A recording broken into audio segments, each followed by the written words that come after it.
Hello बच्चों, वागलेश classes में आप सबका स्वागत है। बच्चों, हम स्वर्ग बना सकते हैं लेसन की रीडिंग कर चुके हैं। आज हम इसकी अभ्यास पुस्तिका के क्वेश्चन आंसर्स करेंगे। तो चलिए शुरू करते हैं। धर्मराज यह भूमि किसी की नहीं कृत है दासी, है जन्मना समान परस्पर इसके सभी निवासी।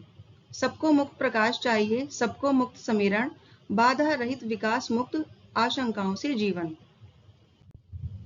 इस स्टेटमेंट का पहला प्रश्न है, कौन किसे उपदेश दे रहा है? वक्ता ने उसे धर्मराज क्यों कहा है?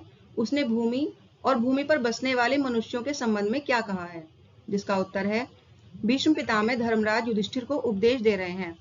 वक्ता भीष्म पितामह ने उसे धर्मराज इसलिए कहा क्योंकि युधिष्ठिर हमेशा धर्म का पालन करते थे। उसने भूमि और भूमि पर बसने वाले मनुष्यों के संबंध में यह कहा है कि यह भूमि किसी की खरीदी हुई दासी नहीं है। यह तो यहाँ जन्म लेने वाले सभी लोगों की है। इस पृथ्वी पर जन्म लेने वाले सभी लोग समान हैं। उन सभी को मुक्त रूप से प्रकाश और खुली हवा मिलनी चाहिए तथा सभी लोगों का विकास बिना किसी बाधा के होना चाहिए और उनका जीवन आशंकाओं से मुक्त होना चाहिए। अगला प्रश्न है, उपयुक्त पंक्तियों में भूमि के संबंध में क्या कहा गया है तथा क्यों? जिसका उत्तर है उपयुक्त पंक्तियों में भूमि के संबंध में यह कहा गया है कि यह किसी की खरीदी हुई दासी नहीं है। ऐसा इसलिए कहा गया है क्योंकि कवि यह स्थापित करना चाहते हैं कि पृथ्वी पर जन्म लेने वाले सभी मनुष्य समान हैं। जिस प्रकार कोई दासी किसी एक व्यक्ति की संपत्ति होती है और उस पर उसका पूर्ण अधिकार होता है, उसी प्रकार यह भूमि किसी विशेष व्यक्ति या वर्ग की निजी संपत्ति नहीं है। यह तो यहाँ जन्म लेने वाले सभी लोगों की है। इस पर सभी का जन्मसिद्ध अधिकार है। अगला प्रश्न है, कवि के अनुसार मानवता के विकास के लिए क्या क्या आवश्यक है? जिसका उत्तर है कवि के अनुसार मानवता के विकास के लिए यह आवश्यक है कि इस पृथ्वी पर जन्म लेने वाले सभी लोगों को मुक्त रूप से प्रकाश और खुली हवा मिलनी चाहिए तथा सभी लोगों का विकास बिना किसी बाधा के होना चाहिए और उनका जीवन आशंकाओं से मुक्त होना चाहिए, तभी मानवता का विकास संभव है। अगला प्रश्न है, उपयुक्त पंक्तियों द्वारा कवि क्या संदेश दे रहा है? जिसका उत्तर है कवि इन पंक्तियों के माध्यम से मानवता की एकता, सभी मनुष्यों के समान अधिकार और स्वतंत्रता तथा भय व आशंकाओं से मुक्त वातावरण में मानव विकास करने का संदेश दे रहे हैं। यह एक ऐसा आदर्श समाज बनाने की प्रेरणा देता है जहां किसी के साथ कोई भेदभाव न हो और सभी को फलने फूलने और अपना विकास करने का समान अवसर मिले। अगला स्टेटमेंट है, लेकिन विघ्न अनेक अभी इस पथ पर अड़े हुए हैं, मानवता की राह रोककर पर्वत अड़े हुए हैं। न्यायोचित सुख सुलभ नहीं, जब तक मानव मानव को, चैन कहाँ धरती पर तब तक शांति कहाँ इस भव को। इस स्टेटमेंट का पहला प्रश्न है, लेकिन विघ्न अनेक अभी इस पथ पर अड़े हुए हैं, कवि किस पथ की बात कर रहा है? उस पथ में कौन कौन सी बाधाएं हैं? जिसका उत्तर है लेकिन विघ्न अनेक अभी इस पथ पर अड़े हुए हैं, कवि मानवता के विकास के पथ की बात कर रहा है।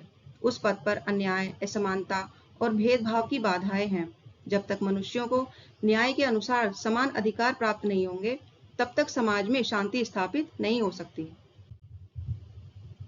अगला प्रश्न है, धरती पर चैन और शांति लाने के लिए क्या आवश्यक है? स्पष्ट कीजिए। जिसका उत्तर है धरती पर चैन और शांति लाने के लिए यह आवश्यक है कि धरती पर सभी मनुष्यों को न्याय के अनुसार समान अधिकार प्राप्त हों, क्योंकि जब तक कुछ लोगों के पास अत्यधिक सुख सुविधाएं होंगी और बहुत से लोग इसके अभाव में जीवन जिएंगे, तब तक धरती पर सच्ची शांति स्थापित नहीं हो सकती। यदि समाज में हर व्यक्ति को उसकी मूलभूत आवश्यकताएं पूरी करने का अवसर मिले, यदि किसी के साथ भेदभाव न हो और सभी को समान रूप से विकास करने का मौका मिले, तो स्वाभाविक रूप से धरती पर आपसी सद्भाव और शांति स्थापित होगी। अगला प्रश्न है, उपयुक्त पंक्तियों का संदेश स्पष्ट कीजिए।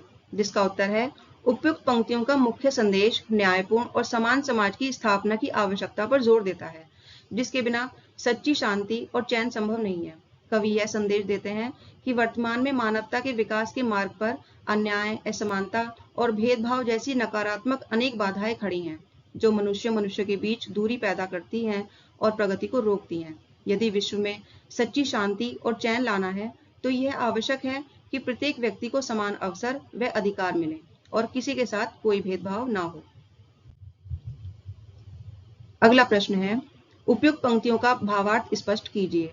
जिसका उत्तर है, उपयुक्त पंक्तियों का भावार्थ है कि वर्तमान में मानवता के विकास के मार्ग पर अन्याय, असमानता और भेदभाव जैसी नकारात्मक अनेक बाधाएं खड़ी हैं, जो मनुष्य मनुष्य के बीच दूरी पैदा करती हैं और प्रगति को रोकती हैं। यदि समाज में कुछ लोगों के पास अत्यधिक सुख सुविधाएं होंगी और बहुत से लोग सुख सुविधाओं के अभाव के कारण दुख में जीवन बिताएंगे, तो स्वाभाविक रूप से विश्व में असंतोष और अशांति बनी रहेगी। विश्व में सच्ची शांति और सद्भाव तभी संभव है जब समाज न्यायपूर्ण हो और हर व्यक्ति को न्याय के अनुसार सभी के समान अधिकार एवं सम्मानजनक जीवन जीने का अवसर मिले। अगला स्टेटमेंट है, जब तक मनुज मनुज का यह सुख भाग नहीं सम होगा, श्रमित न होगा कोलाहल, संघर्ष नहीं कम होगा। उसे भूल वह फंसा परस्पर ही शंका में भय में, लगा हुआ केवल अपने में और भोग संचय में। इस स्टेटमेंट का पहला प्रश्न है, शमित न होगा कोलाहल कवि का संकेत किस प्रकार के कोलाहल की ओर है? यह कोलाहल किस प्रकार शांत हो सकता है?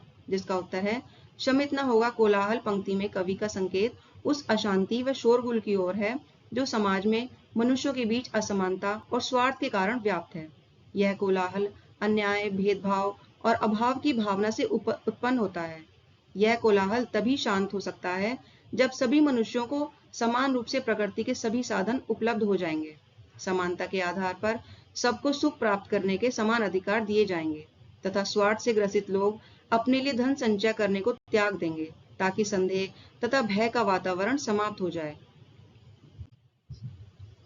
अगला प्रश्न है, आज मानव के संघर्ष का मुख्य कारण क्या है? कवि के इस संबंध में क्या विचार हैं?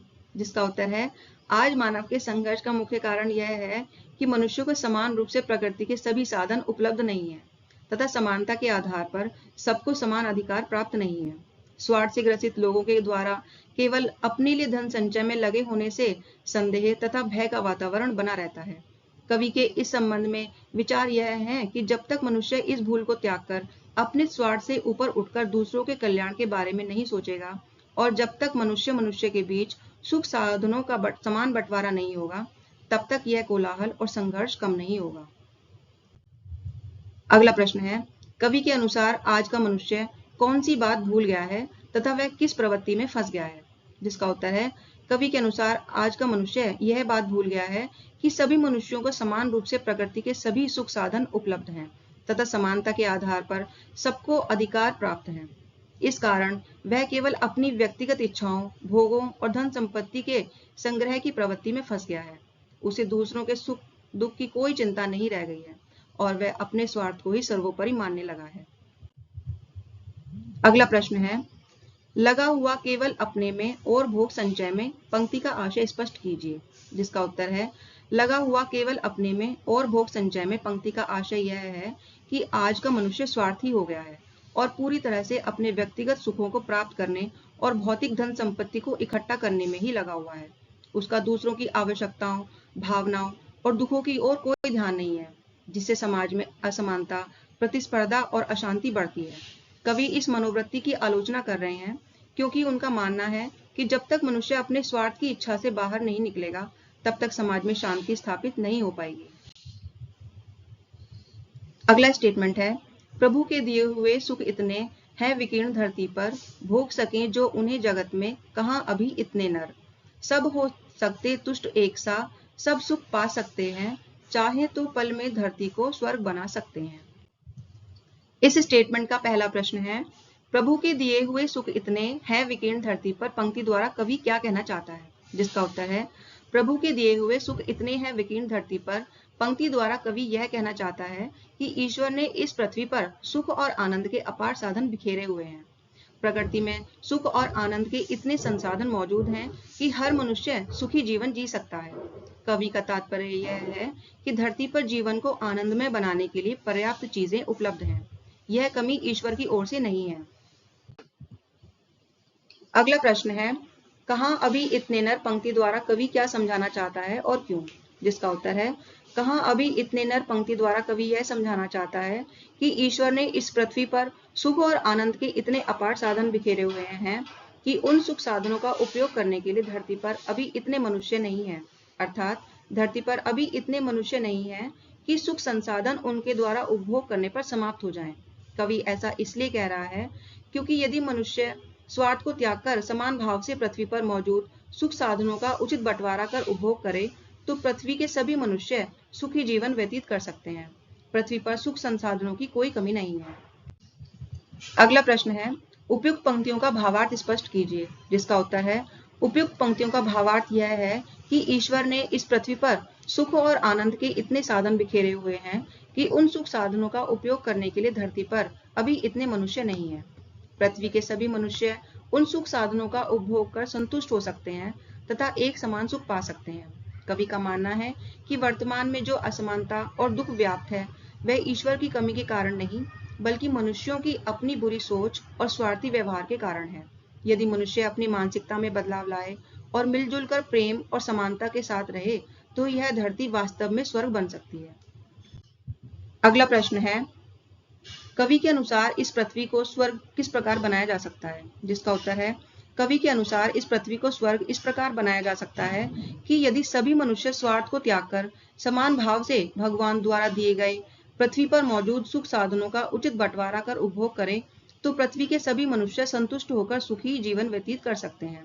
यदि ऐसा हो जाए तो यह धरती निश्चित रूप से स्वर्ग के समान सुंदर और सुखमय बन सकती है। पृथ्वी में पर्याप्त संसाधन और सुख मौजूद है, बस मनुष्यों को अपनी सोच और तरीके बदलने की जरूरत है। तो बच्चों, इसी के साथ हमारे क्वेश्चन आंसर्स यहीं पर समाप्त हो जाते हैं। आशा करती हूँ कि आपको ये क्वेश्चन आंसर्स सही से समझ में आए होंगे। अगर आपको ये वीडियो पसंद आई है तो वीडियो को लाइक करें, कमेंट करें, अपने दोस्तों के साथ शेयर करें और चैनल को सब्सक्राइब करना ना भूलें ताकि आने वाली वीडियो आप तक पहुंच सके। Thank you.